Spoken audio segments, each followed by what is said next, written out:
I welcome you all to this Bible study. ఈ Bible అయిన కూడికకి మేము అందరినీ స్వాగతిస్తున్నాం. Praise the Lord, everyone. అందరికీ వందనాలు. As you all know, we are studying the letter of Paul to Titus. పౌలు గారు తీతుకు రాసిన పత్రికని మనం ధ్యానిస్తున్నాం. And today we shall be completing chapter 1 and meditating the last two verses and start chapter 2. ఈ రోజున మొదటి అధ్యాయంలో ఉన్న చివరి 2 వచనాలు ధ్యానించుకొని రెండవ అధ్యాయాన్ని ప్రారంభించుకుందాం. Before we continue the meditation of the last two verses of chapter 1, let me remind you that Titus has been given an important task by Paul.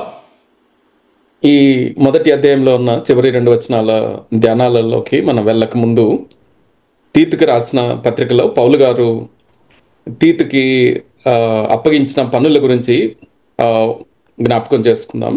The most important task that has been assigned to Titus is refuting false teachers.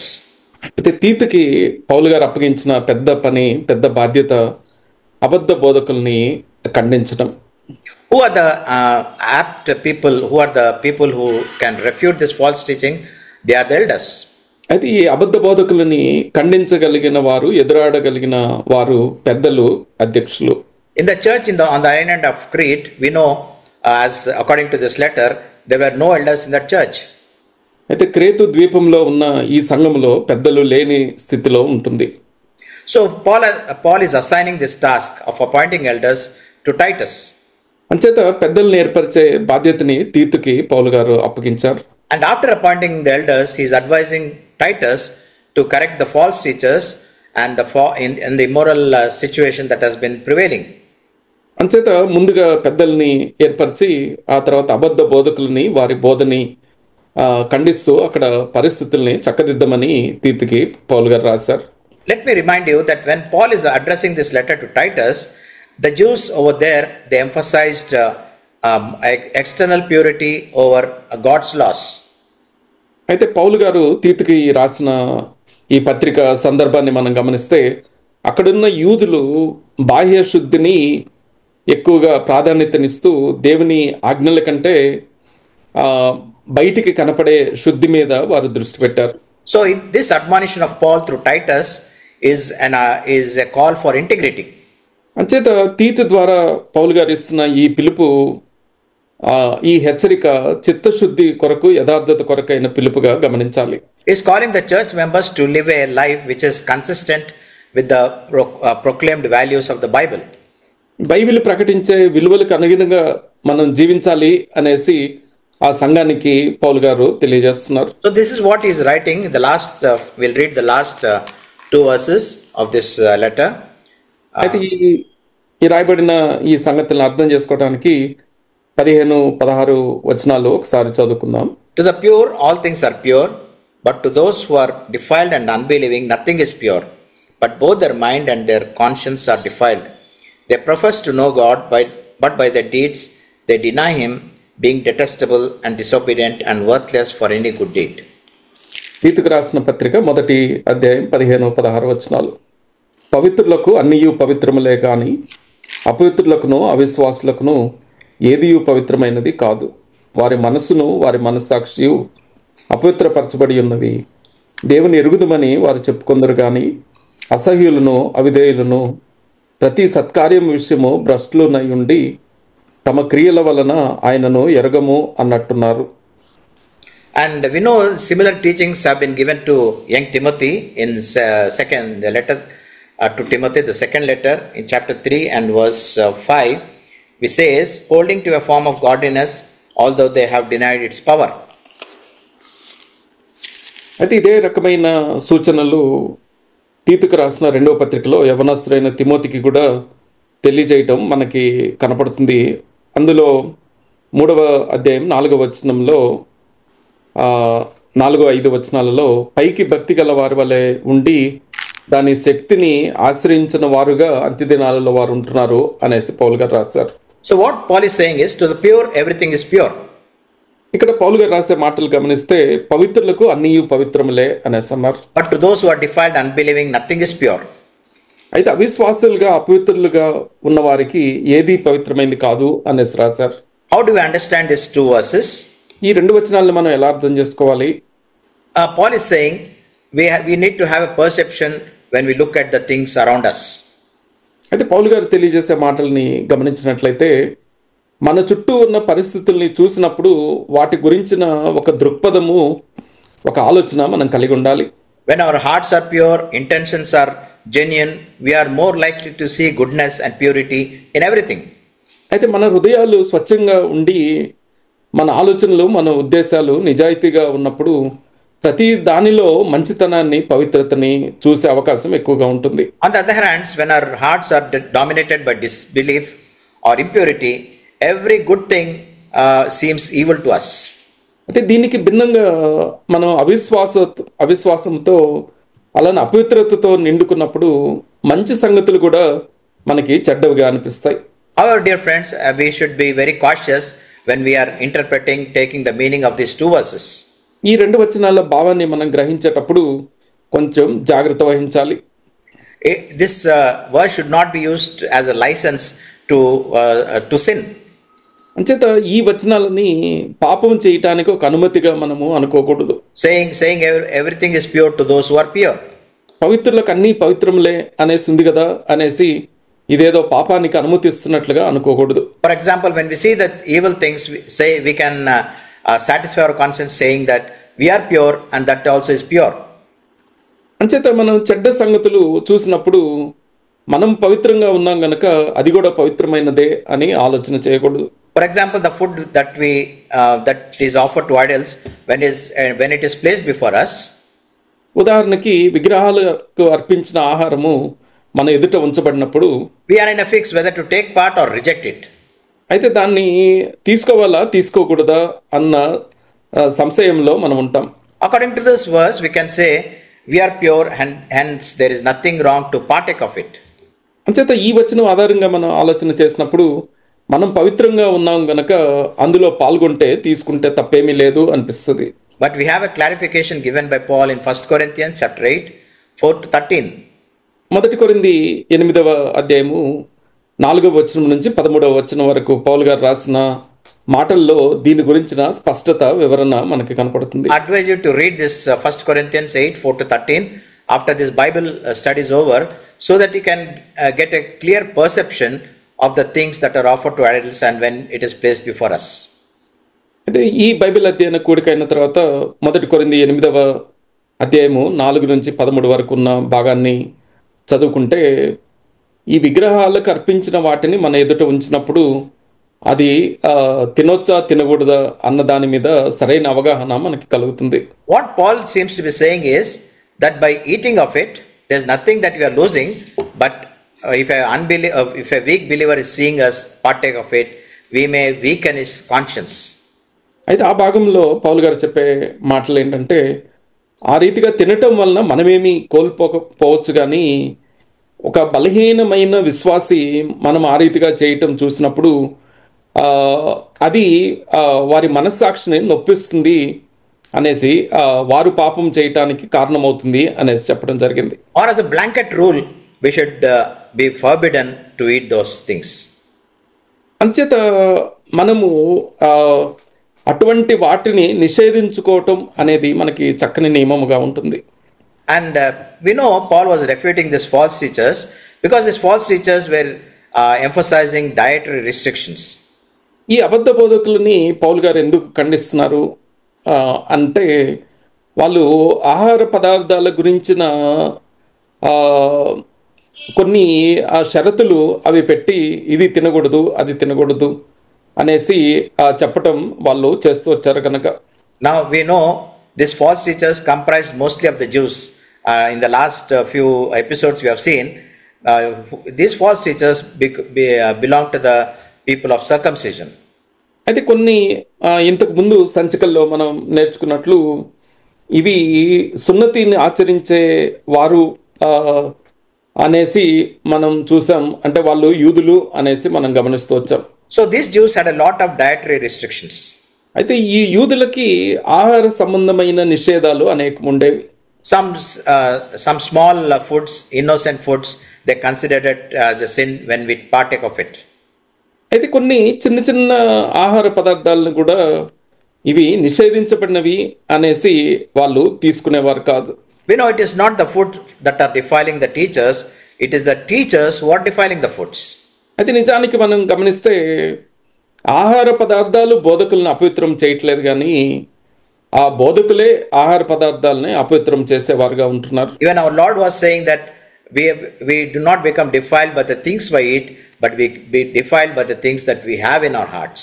అంటే ప్రభువు కూడా తెలియజేసినట్లుగా మనం తీసుకున్న ఆహారము మనల్ని అపవిత్రులుగా చేయదు, కానీ మనము మన ఆలోచనలు, మన హృదయాలలో ఉండే తలంపులు మన మాటలు మనల్ని అపవిత్రం చేస్తాయి అనేసి చెప్పడం జరిగింది. Even the prophet Isaiah in chapter 5 and verse 20 says, "Woe unto those who call evil good and good evil, who substitute darkness for light and light for darkness."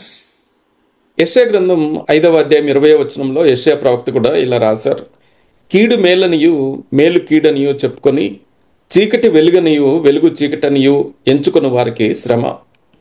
These two verses, that is the first chapter of Titus 15 and 16, become all the more important to us because we live in a society dominated by cultural traditions. అయితే ఈ రెండు వచనాలు మనకి ఎందుకు ప్రాముఖ్యమైనవి అని అంటే, మనము జీవించే సమాజంలో సంస్కృతి అలానే సాంప్రదాయాలకు పెద్దపీట వేసే సమాజంలో మనం ఉంటున్నాం కనుక. So in one simple sentence, what is the crux of these two verses? ఈ రెండు వచనాల సారాంశం ఏంటి? It is not the outward actions that are important, but the state of the heart that is very, very important to God. అయితే మన బాహ్య ప్రవర్తన కంటే మన హృదయ స్థితి దేవునికి ప్రాముఖ్యమైనదిగా ఉంటుంది. Our beliefs, our attitudes should be reflected in our behavior. అంచేత మన నమ్మకాలు, మన మనోవైఖరులు మన ప్రవర్తనలో ప్రతిబింబించేటట్లుగా ఉండాలి. So the first task Titus has been given is to appoint elders. అంచేత పౌలు గారు తీతుకు అప్పగించిన మొదటి పని పెద్దల్ని నియమించడం. These elders in turn would refute false teachings and maintain the purity of the church. ఆ తర్వాత ఆ పెద్దలు అధ్యక్షులుగా ఉన్నవారు అబద్ధ బోధకులని ఎదురాడుతూ సంఘములో పవిత్రతని కాపాడే బాధ్యతని వారికి అప్పగించారు. These two verses highlight the importance of maintaining purity and integrity in the midst of a corrupt and sinful society. అంచేత ఈ రెండు వచనాలలో మన పరిశుద్ధతని, చిత్తశుద్ధిని పాడైపోయిన పాపిస్ట్ సమాజంలో మనం ఏ రీతిగా కాపాడుకోవాలో తెలియజేస్తుంది. These Jews were making many man-made rules and traditions to maintain external purity. అయితే ఈ యూదుల్ని మనం గమనిస్తే మనుషులు ఏర్పాటు చేసిన, పెద్దలు ఏర్పాటు చేసిన నియమాలని, పారంపర్యాలని, ఆచారాలని వాటికి ప్రాధాన్యతనిస్తూ అంతర్గత శుద్ధి కంటే బాహ్య శుద్ధి ప్రాముఖ్యమైంది అని భావిస్తూ వచ్చారు. So these Jews forgot about the internal purity that comes from knowing God intimately and loving Him. అంచేత వీళ్ళు మర్చిపోయిన సంగతి ఏంటంటే, దేవుణ్ణి ప్రేమిస్తూ ఆయనతో సన్నిహితంగా ఉండటం మూలన మనలో అంతర్గత పవిత్రత ఏర్పడుతుంది, అది ప్రధానమైనది అనేసి వీళ్ళు గుర్తించలేకపోయారు. There is a very important point which says there is always a war between culture and scripture. అయితే ఇక్కడ మనం గమనించినట్లయితే మన సంస్కృతికి అదే రీతిగా లేఖనాలకి ఎప్పుడూ ఒక రకమైన యుద్ధము జరుగుతూ ఉంటుంది. In English it is a good rhyming sentence which says there is always a war between culture and scripture. సంస్కృతికి అదే రీతిగా లేఖనాలకి మధ్యలో ఒక యుద్ధం అవుతుంది అనేసి ఈ వ్యాఖ్య మనకి తెలియజేస్తుంది. So whenever a decision making moment comes in our life, అంచేత మన జీవితంలో ఏదైనా ఒక నిర్ణయం తీసుకోవాల్సిన సమయం ఆసన్నమైనప్పుడు, whether to follow a particular way, ఏ మార్గాన్ని అనుసరించాలి అనేసి మనం సందిగ్ధంలో ఉన్నప్పుడు, we should always question ourselves whether it is a case of culture or scripture. మనం ఎప్పుడు వేసుకోవాల్సిన ప్రశ్న ఏంటంటే, మనము సంస్కృతికి ప్రాధాన్యత ఇవ్వాలా లేకపోతే లేఖనాలకి ప్రాధాన్యతనివ్వాలా? So it calls for a discernment among believers between purity or corruption. అంచేత మనము విశ్వాసులమైన మనము వివేచన కలిగి పవిత్రత వైపు మొగ్గు చూపాలా లేకపోతే పతనం వైపు మొగ్గు చూపాలా అన్నది ఆలోచన చేయాలి. A defiled and a corrupt heart, unbelieving heart, can lead to corruption and disobedience. అంచేత అవిధేయత అవిశ్వాసముతో కూడుకున్న హృదయము అది ఆ పాపానికి అవిధేయతకి దారితీస్తుంది. When we have this kind of heart, it is always result in actions which are detestable to God. అంచేత ఇటువంటి హృదయము మనం కలిగి ఉంటే మనం చేసే క్రియలు దేవునికి హేయమైనవిగా కనపడతాయి. That's why Paul gives a warning in the letter to Colossians chapter 2 and verse 8. అందుకనే కొలస్సీలకు రాసిన పత్రిక 2వ అధ్యాయం 8వ వచనంలో పౌలు గారు ఈ హెచ్చరిక తెలియజేశారు. He says, do not be held captive by vain philosophy and empty deception. అక్కడ ఆయన ఏమన్నారంటే మోసకరమైన నిరర్ధకమైన తత్వజ్ఞానము చేత మిమ్మల్ని ఎవరూ చెరపట్టుకొని పోకుండా జాగ్రత్తగా చూసుకోండి అనేసి అన్నారు. He says, be caution against man-made traditions. అందుకని ఆయన ఏమని హెచ్చరించారు అని అంటే మనుషుల పారంపర్యాచారాన్ని అనుసరించే విషయంలో మీరు జాగ్రత్త పడండి అనేసి చెప్పారు. So whenever we following this human traditions, human laws above God's laws, we are getting into trouble with God. అంచేత దేవుని ఆజ్ఞలకి మించి మనుషుల పారంపర్యాచారాన్ని మనము అనుసరిద్దాం పాటిద్దాము అనేసి ఆలోచన చేశామంటే అది దేవునికి కోపాన్ని పుట్టించే వారంగా ఉంటాం. So it seems there is a very long explanation to this last 2 verses of chapter 1. ఈ మొదటి అధ్యాయంలో ఉన్న చివరి 2 వచనాలకి ఆ వివరాలు చూస్తే అదెంతో సవివరంగా మనకు కనపడుతుంది. Now if we come to chapter 2, 2వ అధ్యాయానికి వచ్చినట్లయితే Paul is saying to Titus, as for you, speak the things which are befitting for sound doctrine. పౌలు గారు తీతుకి ఇలా రాశారు, నీవు హితబోధకు అనుకూలమైన సంగతులను బోధించుము. So speak the things which are fitting for sound doctrine is a advice or a command given by Paul to Titus. అంచేత హితబోధకి ఆరోగ్యకరమైన బోధకి తగిన సంగతులని నీవు బోధించు అనేసి తీతుకి పౌలు గారు సలహా ఇచ్చారు. True Christianity or నిజమైన క్రైస్తత్వం ఏమంటే it's right thinking and right living. అంచేత సరైన ఆలోచన కలిగి సరైన రీతిగా జీవించడమే నిజమైన క్రైస్తవ్యం. What is that right thinking? Who gives the right thinking? Who gives the perfect way for a right living is the word of God, the scriptures. అంచేత మన ఆలోచనలని సరిగా చేసి సరైన జీవితం జీవింపచేసేది లేఖనాలే అని గమనించాలి. So the Bible is a book which tells us how to live. అంచేత Bible అనేది మనం ఎలా జీవించాలి అని మనకి నేర్పే గ్రంథం. Suppose if we say we believe the truths of the Bible but do not do according to it, it is pure hypocrisy. అంచేత బైబిల్ సత్యాలు మేము నమ్ముతున్నాము అనేసి ఆ సత్యాలను అనుసరించి మనం జీవించకపోతే మనము వేషధారణని కనపరిచే వారంగా ఉంటాం.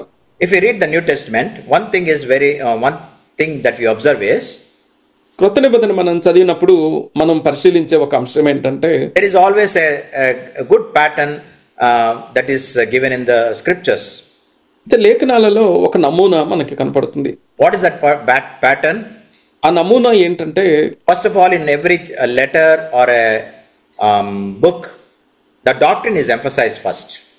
అయితే ఆ గ్రంథములో ప్రధానంగా పత్రికలు మనం చూసినప్పుడు ముందు సిద్ధాంతానికి ప్రాధాన్యత ఇవ్వబడుతుంది. And secondly, that conduct is emphasized. ఆ తర్వాత దానికి తగిన ప్రవర్తన మీద దృష్టి పెట్టబడుతుంది. I'll give you a few examples. కొన్ని ఉదాహరణలు మీకు తెలియజేస్తాను. And I better advise you to read these letters because you will understand what I've been telling about this doctrine and conduct. అయితే ఈ పత్రికలు మీరు చదివినప్పుడు సిద్ధాంతాలకు తగిన జీవితం లేదా ప్రవర్తన అంటే ఈ నమూనాని మీరు తేలికగా లోతుగా అర్థం చేసుకోగలుగుతారు. We know Romans has 16 chapters. రోమీయులకు రాసిన పత్రికలో 16 అధ్యాయాలు ఉంటున్నాయి. First 11 chapters are pure doctrine. మొదటి 11 అధ్యాయాలలో సిద్ధాంతాల గురించిన వివరణ కనపడుతుంది. And the next 5 chapters from 12 to 16, ఆ తర్వాత ఉన్న 5 అధ్యాయాలలో అనగా 12 నుంచి 16 వరకు ఉన్న భాగంలో tells us how to conduct ourselves. అయితే మన ప్రవర్తన ఎలా ఉండాలి, మనం ఎలా జీవించాలి అనేసి అందులో కనపడుతుంది. If we read chapter 12 and verse 1, 12వ అధ్యాయం మొదటి వచనాన్ని మనం చదివినట్లయితే that's a example of how to conduct ourselves. అయితే మనం ఎలా ప్రవర్తించాలి అనే దాన్ని తెలియజేసే ఒక చక్కని ఉదాహరణ అది. Presenting our bodies as a living sacrifice. అక్కడ సజీవ యాగాలుగా మన శరీరాలని దేవునికి సమర్పించాలి అని చెప్పబడింది. acceptable to God, which is our reasonable service of worship. అంచేత అది సజీవ యాగముగా దేవునికి అనుకూలమైన సజీవ యాగముగా మన శరీరాలు ఆయనకు సమర్పించుకోవాలి అనేసి ఆ వచనంలో చెప్పబడింది. The first 11 is doctrine, chapters is doctrine, and the next 5 is conduct. అంచేత మొదటి 11 అధ్యాయాలు సిద్ధాంతపరమైన అధ్యాయాలుగా భాగముగా ఉంటే ఆ తర్వాత ఉన్న 5 అధ్యాయాలు మన ప్రవర్తన గురించిన భాగంగా ఉంటుంది. We can understand this way. అయితే ఈ సంగతులు మనం ఇలా అర్థం చేసుకోవచ్చు. First 11 chapters is theory, and the next 5 chapters are practicals. అయితే మొదటి 11 అధ్యాయాలలో విషయ అవగాహన ఉంటే ఆ తర్వాత 5 అధ్యాయాలలో మనము ప్రయోగాలు చేసి అనుసరించదగిన మాటలు అందులో కనపడతాయి. We know every nation has a constitution. మనం చూసినట్లయితే ప్రతి దేశానికి ఒక రాజ్యాంగం ఉంటుంది. So this constitution gives the way the people should live in that nation. అయితే ఆ దేశంలో ఉన్న ప్రజలు ఎలా జీవించాలి అనేది ఆ రాజ్యాంగము తెలియజేస్తుంది. And what is the constitution for our Christian life? అయితే క్రైస్తవ జీవితానికి రాజ్యాంగం ఏంటి? What is the constitution for a Christian way? It is the book of Romans. అయితే క్రైస్తవ మార్గానికి ఆ రాజ్యాంగాన్ని తెలియజేసే గ్రంథము రోమీయులకు రాసిన పత్రిక. I'll give you one more example of the letter to Ephesians. అయితే మరొక ఉదాహరణ ఎఫెసీయులకు రాసిన పత్రికలో మనం చూస్తే The first 3 chapters is doctrine, and the next 3 chapters is behavior. మొదటి 3 అధ్యాయాలు సిద్ధాంతము ఉంటుంది. ఆ తర్వాత 3 అధ్యాయాలలో మన ప్రవర్తన గురించి ఉంటుంది. And the third example is the letter to Colossians. అదే రీతిగా మూడవ ఉదాహరణ కొలసీలకు రాసిన పత్రికలో మనం చూడొచ్చు. The first 2 chapters are doctrine, and the next 2 chapters is a conduct. మొదటి 2 అధ్యాయాలలో సిద్ధాంతము ఉంటుంది. ఆ తర్వాత 2 అధ్యాయాలలో మన ప్రవర్తన గురించి ఉంటుంది. Now you must be wondering, what is doctrine? అయితే మీకు ఇప్పుడు ఒక సందేహం రావచ్చు, అసలు సిద్ధాంతం అంటే ఏంటి అనేసి. You must be asking me, dear brother, tell me what is the meaning of doctrine. సిద్ధాంతము అంటే వివరించండి, దాన్ని నిర్వచించండి అనేసి మీరు నన్ను అడగొచ్చు. Doctrine means it teaches the nature and character of God.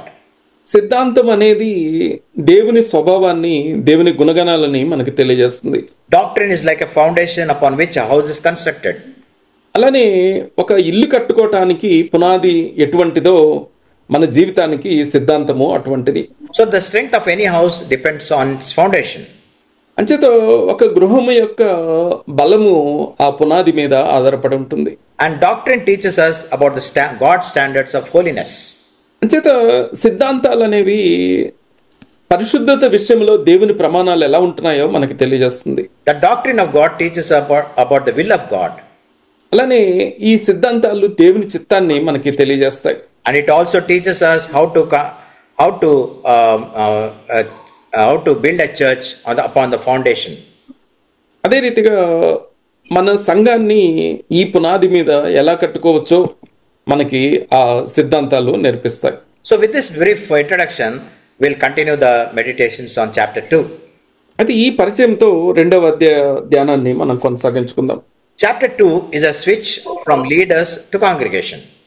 అయితే ఈ 2వ అధ్యాయాన్ని మనం గమనిస్తే నాయకుల నుండి సంఘ సభ్యులకి ఈ అధ్యాయము మారటం మనం గమనించవచ్చు. Chapter 1 we studied about elders. మొదటి అధ్యాయంలో పెద్దల గురించి, అధ్యక్షుల గురించి మనం చూసాం. But in this chapter 2 we are studying about the members in that church. అయితే ఈ అధ్యాయంలో ఆ సంఘములో ఉన్న సభ్యుల గురించి మనము ధ్యానిస్తాం. And this chapter 2 is very important because it tells us how the members should conduct themselves to influence the community around them. అయితే ఈ 2వ అధ్యాయం ఎందుకు ప్రాముఖ్యమైంది అనంటే ఆ సంఘములో ఉన్న సభ్యులు ఎలా జీవిస్తే వారి సమాజాన్ని ప్రభావితం చేయగలిగారో ఇది మనకు తెలియజేస్తుంది. Now chapter 1 deals with outsiders, the false teachers. మొదటి అధ్యాయము బయట వారిని గురించి, అబద్ధ బోధకుల గురించి మనకు తెలియజేస్తుంది. But chapter 2 deals with insiders, the members of the church. అయితే 2వ అధ్యాయము మనం చూసినట్లయితే సంఘములో ఉన్న వారి గురించే, అంతర్గతంగా ఉన్న వారి గురించి ఇది తెలియజేస్తుంది. So in the first 10 verses of this chapter 2, ఈ 2వ అధ్యాయం మొదటి 10 వచనాలలో We have been given instructions on how different groups in the church should behave. సంఘంలో ఉన్న వేరువేరు గుంపుల వారు ఎలా ప్రవర్తించాలో మనం చూస్తాం. Who are the who are the people who comprise this church? అయితే ఈ సంఘములో ఎటువంటి గుంపుల వారు, ఎటువంటి రకాల వ్యక్తులు ఉంటున్నారు? Older men, older women. అయితే వృద్ధులైన పురుషులు ఉంటున్నారు, వృద్ధులైన స్త్రీలు ఉంటున్నారు, Young people. యవనస్తులు ఉంటున్నారు. So this chapter 2 is very important for all the members who comprise the church. అయితే ఈ రెండవ అధ్యాయము సంఘములో ఉన్న సభ్యులందరికీ ప్రాముఖ్యమైన అధ్యాయంగా ఉంటుంది. Chapter 1 we can see it's a chapter of warning. మొదటి అధ్యాయము హెచ్చరికలతో కూడిన అధ్యాయంగా ఉంటుంది. And chapter 2 is a chapter of teaching. ఈ రెండవ అధ్యాయము బోధనలతో సూచనలతో కూడిన అధ్యాయంగా ఉంటుంది. What is one thing that we can tell about chapter 1? మొదటి అధ్యాయాన్ని గురించి మనం ఏం చెప్పుకోగలుగుతాం? Refute false teachers. అబద్ధ బోధకులని ఖండించుము అన్న మాటని చెప్పుకుంటాం. What we can say about chapter 2? రెండవ అధ్యాయం గురించి మనం ఏం చెప్పుకోగలుగుతాం? Instruct the church members, instruct the congregation. అయితే సంఘములో ఉన్న సభ్యులకు ఈ సంగతుల్ని బోధించుము అన్నది మనం చూస్తాం. So before we go further, there are only 3 chapters in this letter of Paul to Titus. ఈ పౌలు గారు రాసిన లేఖలో 3 అధ్యాయాలు ఉంటున్నాయి. So I'll tell you 3 things which are very important so that we can get a firm grip on this letter. అయితే ఈ లేఖ గురించిన పట్టు మనకి రావటానికి ఒక 3 సంగతులు నేను మీకు తెలియజేస్తాను. You can remember this. అయితే వీటిని జ్ఞాపకం ఉంచుకునే ప్రయత్నం చేయండి. Chapter 1, appoint godly leaders. మొదటి అధ్యాయాన్ని పెద్దలని ఏర్పరచుము అన్న మాటలో జ్ఞాపకం ఉంచుకోవచ్చు. And chapter 2, teach the people to live a proper Christian life. రెండవ అధ్యాయాన్ని సరైన క్రైస్తవ జీవితాన్ని జీవించటం నేర్పించుము అని గుర్తుపెట్టుకోవచ్చు. And chapter 3, remind them to be ready for good works. తర్వాత మూడవది సత్క్రియలు చేయమని వారికి జ్ఞాపకము చేయము అని గుర్తుపెట్టుకోవచ్చు. So in your Bibles you can write this headings in each of these 3 chapters. ఈ 3 అధ్యాయాలకి ఈ పేర్లు, ఈ శీర్షికలు మీరు రాసి పెట్టుకోవచ్చు. Chapter 1, నియమించు, appoint. మొదటి అధ్యాయంలో నియమించుము అన్నమాట. And chapter 2, teach. తర్వాత రెండవ అధ్యాయంలో బోధించుము అన్నమాట. And chapter 3, Paul is saying remind. తర్వాత మూడవది జ్ఞాపకము చేయము అన్నమాట మూడవ అధ్యాయం. So if you can write these 3 headings in each of the chapters, you have a firm grip on this letter to Titus. అంచేత ఈ 3 మాటలు బైబిల్లో మనం రాసి పెట్టుకుంటే ఈ లేఖ మీద మనకి పట్టు దొరుకుతుంది. Now what is the starting point of this chapter 2? ఈ రెండవ అధ్యాయ ప్రారంభం ఏ రీతిగా ఉంటుంది? He is advising young Titus, proclaim sound doctrine. యవనస్తుడైన తిమోతికి హితబోధకు అనుకూలమైన సంగతులు నువ్వు బోధించుము అనేసి పౌలు గారు రాశారు. The same teaching that he has started with in this chapter 1 is continuing in chapter 2. మొదటి అధ్యాయంలో ప్రారంభించిన బోధని రెండవ అధ్యాయంలో పౌలు గారు కొనసాగిస్తున్నారు. Now I will tell you one more difference between chapter 1 and chapter 2. మొదటి అధ్యాయానికి రెండవ అధ్యాయానికి ఉన్న మరొక వ్యత్యాసాన్ని మీకు జ్ఞాపకం చేస్తాను. Chapter 1 deals with an ordered church, an orderly church. అంటే మొదటి అధ్యాయము ఒక క్రమము గల సంఘాన్ని తెలియజేస్తుంది. Yes, kramamu, that is orderly church. అది ఒక క్రమబద్ధమైన సంఘాన్ని మొదటి అధ్యాయము తెలియజేస్తుంది. There is a pastor or then elders. కాపరు ఉంటున్నాడు, ఆ తర్వాత పెద్దలు ఉంటున్నారు. And they run the affairs of the church. వాళ్ళు ఆ సంఘ యొక్క పాలన బాధ్యతలు చూసేవారుగా ఉంటారు. When we come to chapter 2, రెండవ అధ్యాయానికి మనం వచ్చినప్పుడు it tells us what a healthy church is. ఒక ఆరోగ్యకరమైన సంఘం ఎలా ఉండాలో ఈ అధ్యాయం మనకు తెలియజేస్తుంది. So who gives the health to the church? It is the members of the congregation. సంఘానికి ఆరోగ్యం ఇచ్చేది ఎవరు, అది ఆరోగ్యంగా ఉండేటట్టు చూసుకునేది ఎవరు అని అంటే సంఘంలో ఉన్న సభ్యులు. So if you read these 10 verses, ఈ 10 వచనాలు మనం చదివినట్లయితే every class of people who attend the church are taken care of. అయితే ఇక్కడ సంఘానికి హాజరయ్యే ప్రతి గుంపుని వారికి ఉద్దేశించిన కొన్ని సంగతులు ఇందులో రాయబడటం మనం చూస్తాం. They are given some conduct rules. వారి ప్రవర్తనకి కొన్ని నియమాలు ఈ భాగంలో మనకి కనపడతాయి. In any organization, they have rules of conduct.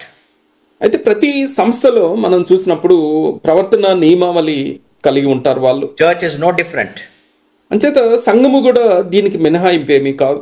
And Paul is stipulating these conduct rules and saying, Titus, you ask your members to follow this.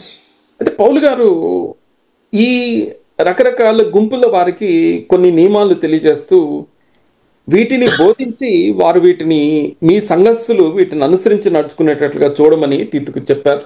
He starts with the first group, that is the older men, in chapter 2. అయితే రెండవ అధ్యాయంలో ముందుగా వృద్ధులైన పురుషులకి కొన్ని సూచనలు చేశారు. And from verses 3 to 5, he is telling about the conduct rules for older women. ఆ తర్వాత 3 నుంచి 5 వరకు ఉన్న భాగంలో వృద్ధ స్త్రీలను ఉద్దేశించి కొన్ని సూచనలు చేశారు. Then the third group comprises of the young people from verses 6 to 8. 6 నుంచి 8 వరకు ఉన్న భాగంలో యవనస్తులను ఉద్దేశించి కొన్ని మాటలు ఉంటున్నాయి. So we have the older men. అంచేత వృద్ధులైన పురుషుల గురించిన సంగతులు ఉంటున్నాయి. Older women are there. వృద్ధ స్త్రీలు ఉంటున్నారు. Young men are there. ఆ తర్వాత యవన పురుషులు ఉంటున్నారు. Now you must be wondering, there must be arises a question, where are the young women? అయితే ఈ గుంపులు ఉంటున్నారు, బాగానే ఉంది, యవన స్త్రీల సంగతి ఏంటి అన్న ప్రశ్న మనకి రావచ్చు. Have they not been assigned some rules, conduct rules? అయితే వాళ్ళకి ఎటువంటి నియమావళి ఇందులో ఇవ్వబడలేదా అన్న ప్రశ్న మనకు వస్తుంది. But if we see the conduct rules from verses 3 to 5, 3 నుంచి 5 వరకు ఉన్న భాగంలో ఉన్న నియమాలు మనం చూస్తే, that the rules for the older women, వృద్ధ స్త్రీలని ఉద్దేశించి రాయబడిన ఈ భాగంలో tucked up in verse 4, we see this, young women, love your husbands and love your children.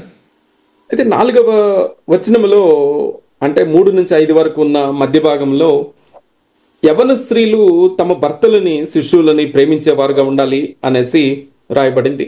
Now this question, your question must have been answered.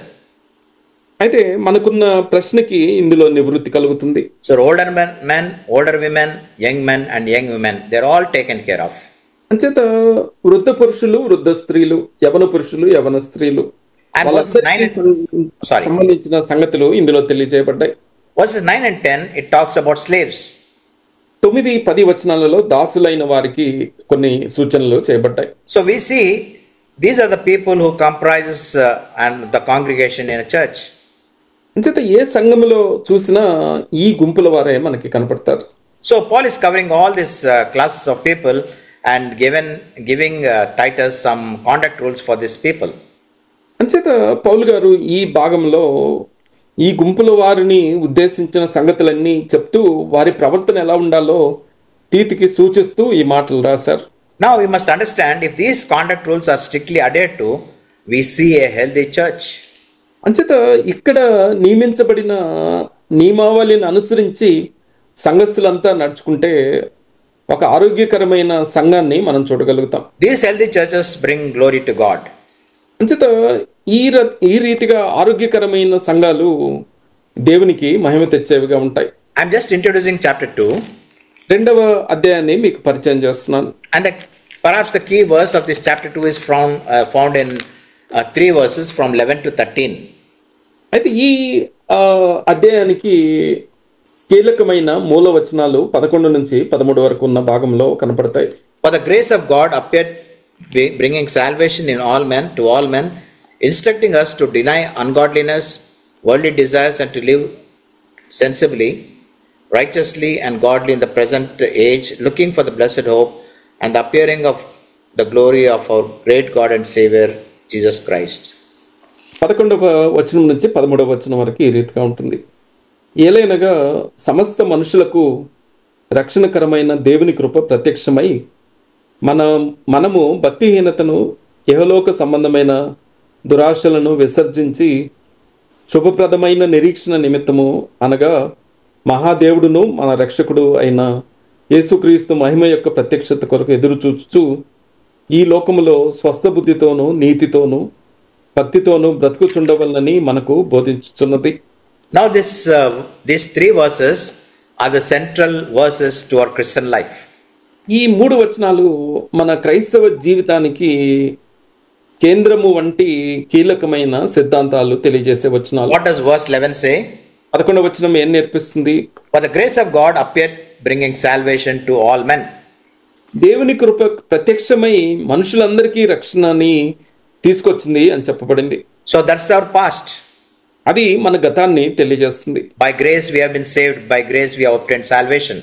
చేత కృప చేత మనం రక్షించబడ్డాము, రక్షణని కృప చేతనే పొందుకున్నాం. And what does verse 12 says? 12వ వచనం ఏం నేర్పిస్తుంది? Instructing us to deny ungodliness and worldly desires and to live sensibly, righteously and godly in the present age. భక్తిహీనతను యెహోలోక సంబంధమైన దురాశలు విసర్జించి ఈ లోకంలో స్వస్థ బుద్ధితో నీతితో భక్తితో బ్రతకాలి అని నేర్పిస్తుంది. So the past is salvation for us. What is the present? We have to live a righteous life. అంచేత గతంలోకి మనం తొంగి చూసినప్పుడు ఎలా రక్షించబడ్డామో మనం చూసాం. ప్రస్తుతంలో మనం చూడాల్సింది భక్తి కలిగి స్వస్థ బుద్ధితో నీతితో బ్రతకటం మనము నేర్చుకోవాలి. And what does 13 say? It talks about our future. 13వ వచనము మన భవిష్యత్తును గురించి నేర్పిస్తుంది. Looking for that blessed hope and appearing of our God and Savior, Lord Jesus Christ. ప్రభు అయిన యేసుక్రీస్తు యొక్క ప్రత్యక్షత కొరకు మనం ఎదురు చూస్తూ నిరీక్షణతో బ్రతకాలి అని చెప్పబడింది. So there are three tenses in this three verses. ఈ 3 వచనాలలో 3 కాలాలు మనకి కనపడతాయి. I request you to read this carefully, these 3 verses, and if possible, memorize it. అయితే ఈ 3 వచనాలు చాలా జాగ్రత్తగా చదివి సాధ్యమైతే ఈ వచనాలు కంఠస్థం చేయవలసిందిగా నేను కోరుతున్నాను. So it describes our past. మన గతాన్ని ఇది వివరిస్తుంది. And tells us about our, what should be the aim of our present life. అంటే ప్రస్తుత జీవితానికి మన ధ్యేయం ఏమై ఉండాలో ఈ వచనాలు తెలియజేస్తున్నాయి. And what should be the focus in our future life. అలానే భవిష్యత్తులో మనం దేని మీద దృష్టి పెట్టాలో కూడా ఈ భాగంలో మనకు కనపడుతుంది. I want to tell you a quotation in English. అయితే ఇంగ్లీష్లో ఉన్న ఒక వ్యాఖ్యని నేను మీకు తెలియజేస్తాను. Jesus heals our past. యేసు మన గతాన్ని స్వస్థపరుస్తారు. He deals with the present. మన ప్రస్తుతాన్ని నిర్వహిస్తారు. And seals our future. అలానే మన భవిష్యత్తుని ముద్రిస్తారు. There's a very rhyming quotation. It's very worth memorizing. అయితే ఇది ఒక ప్రాస కలిగిన కంఠస్థం చేయదగిన వ్యాఖ్యగా ఉంటుంది కనుక రాసి పెట్టుకొని కంఠస్థం చేయాల్సిందిగా నేను So కోరుతున్నాను. heals our past. He forgiven us all our sins. మన గతాన్ని స్వస్థపరుస్తారు అంటే మన పాపాలన్నీ ఆయన క్షమించారు. He deals with the present. He is very much involved in our present life. అలానే మన ప్రస్తుతాన్ని ఆయన నిర్వహిస్తున్నారు అని అంటే మన అనుదిన జీవితంలో ఆయన జోక్యం ఉంటుంది. And he seals our future. అలానే మన భవిష్యత్తుని ఆయన ముద్రిస్తారు లేదా దానికి హామీ ఇస్తారు అనేసి చెప్పుకోవచ్చు. Now come to verse 14. 14వ వచనానికి వద్దాం. If we read verse 14. 14వ వచనాన్ని చదువుకుందాం. ఆయన సమస్తమైన దుర్నీతి నుండి మనలను విమోచించి సత్క్రియల యందు ఆసక్తి గల ప్రజలను తన కోసరము పవిత్రపరచుకొని తన సొత్తుగా చేసుకున్నటకు తను తానే మన కొరకు అర్పించుకొనెను.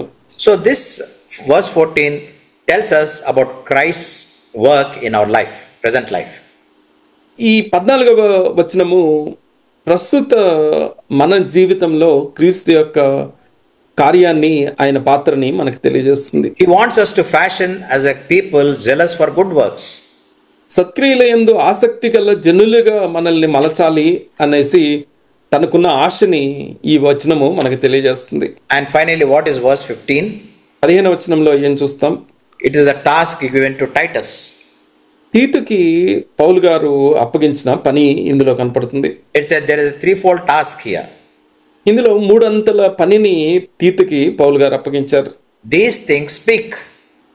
అయితే వీటిని గూర్చి బోధించుము అనేసి చెప్పారు. Exhort, secondly exhort. రెండవది హెచ్చరించుము అనేసి అన్నారు. And reprove with all authority.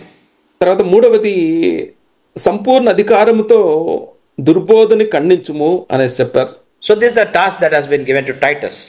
తీతుకి పౌలు గారు అప్పగించిన పని ఈ భాగంలో మనకు కనపడుతుంది. So we see from verses 2 to 10 we have a set of practical teachings that every member of the church should obey.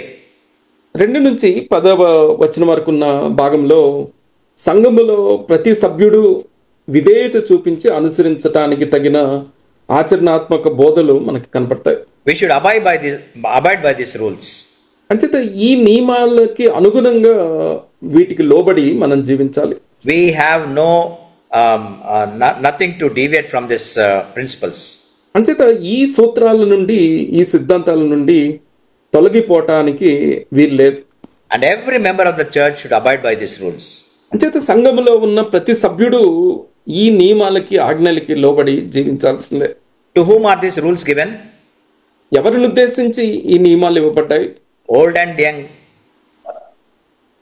వృద్ధులైన వారి గురించి, అలానే యవనస్తులైన వారి గురించి, Male and female.